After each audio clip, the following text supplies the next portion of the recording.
When the sun hid in her cave. At the dawn of time, Susanoo, the spirit of the sea and storms, was making ready to leave heaven and to gush down to earth.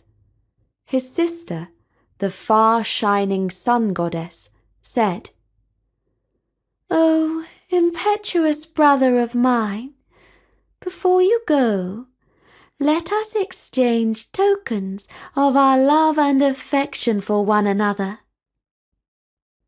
Susanoo bowed to his sister, drew his sword from his side, and presented it to her.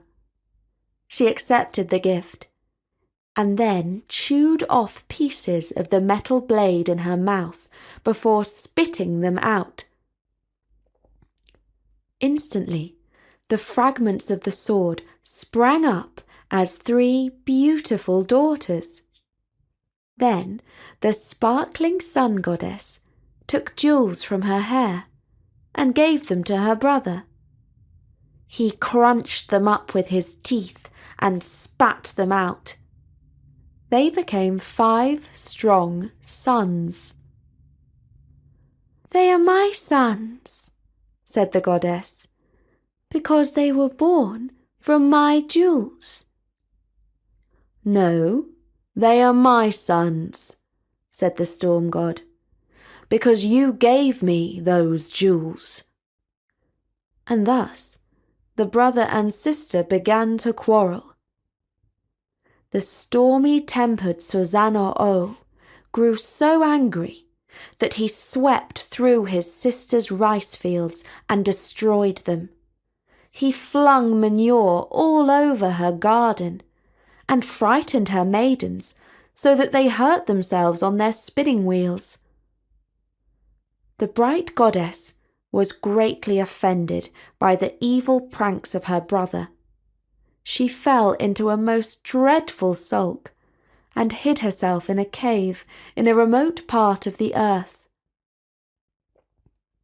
There was no more light, and heaven and earth were plunged into darkness. Amid this gloom, thousands of gods and spirits gathered in a heavenly riverbed to discuss what to do. One of the oldest and wisest gods proposed that they make a mirror to tempt the goddess to come out of hiding and gaze at her own beauty. Another suggested that they should sew a beautiful dress as a gift to soothe her temper. And still other gods said that they must offer her jewels and even a palace. At last, they decided to make all these gifts, and they set to work. When they were ready, the divine ones gathered outside the cave of the sun goddess. They lit bonfires so that they could see in the darkness, and they called the goddess by her name, Amaterasu. But no matter how many times they called, she remained lurking within the shadows of her hiding place. The gods needed to do better than that if they were to gain her attention, and so they began to make music.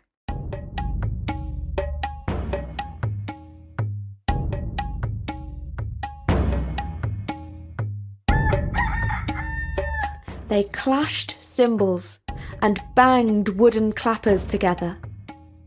The plump goddess of mirth, with dimpled cheeks and eyes full of fun, led a dance. She performed on top of a giant drum that thundered with her every step. She held a stick in her hand with bells tied to it, so that they rang out as she danced. Farmyard cockerels joined in with crowing. You can imagine what a lovely concert they made. The dancing goddess of mirth wore a dress that was held together with vines. As she waved her arms and pranced about, the dress became looser and looser, until it fell off altogether, and she had not a stitch of clothing on her.